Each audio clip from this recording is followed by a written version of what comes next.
Electric scooter ஓட்டுறதுக்கு? ரொம்ப கம்ஃபர்டபுளாக இருக்குது. ஸ்மூத்தாக ட்ரைவ் பண்ணுறதுக்கு ரொம்ப ஈஸியாக இருக்குது. ஆக்சுவலாக ஆஸ் அ லேடி வந்து ஒரு சில்ட்ரன் அந்த மாதிரி கூப்பிட்டு போகிறதுக்கு இது ரொம்ப கம்ஃபர்டபுளாக இருக்கும்னு நான் ஃபீல் பண்ணுறேன். ஏன்னா இந்த மாதிரி எலக்ட்ரிக் ஸ்கூட்டர் நம்ம தமிழ்நாட்டிலே பார்க்க மாட்டோம். ஃபர்ஸ்ட் டைம் அப்காட்டில் கொண்டு வந்திருக்காங்க. அதுவும் ஃபுல்லாக உங்களுக்கு ஒரு கார் செக்மெண்ட் மாதிரி இருக்குது. எப்படி தெரியுது? இது வந்து ஒரு மினி கார் வெர்ஷன். நம்ம வந்து ஆக்சுவலாக 2 வீலர் கம் கார் ரெண்டுமே கம்பைன் பண்ண மாதிரி இது இருக்குது. சீரியஸாகவே ரொம்ப கம்ஃபர்டபுளாக இருக்குது. ரொம்ப ஆக்சுவலி காஸ்ட் எஃபெக்டிவாகவும் கொடுத்துருக்கிறது ரொம்ப சந்தோஷமாக இருக்குது. ஸ்மூத்தாக இருந்தது, எந்த பிரச்சனையும் இல்லை, ரொம்ப ஸ்மூத்தாக போச்சு.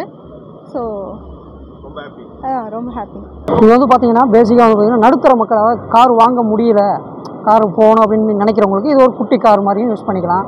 அது இல்லாமல் வீட்டு இல்லத்தரசிகள், அதாவது ஹஸ்பண்டு கொஞ்சம் பிஸியாக இருப்பார், ஒர்க்கிங்கில் இருப்பார், பிள்ளைகளை கூட்டு போக முடியல, பெரியவங்க ஹாஸ்பிட்டல் கூட்டு போக முடியல, அவங்களுக்கு வந்து இது ரொம்ப யூஸ்ஃபுல்லாக இருக்கும். சரிங்களா? பின்னாடி 2 குழந்தைகள் முன்னாடி அவங்க போய்க்கிறது வர்றது, மார்க்கெட்டிங் பண்ணுறதுக்கு, ஷாப்பிங் பண்ணுறதுக்கு நல்லா யூஸ்ஃபுல்லாக இருக்கும்.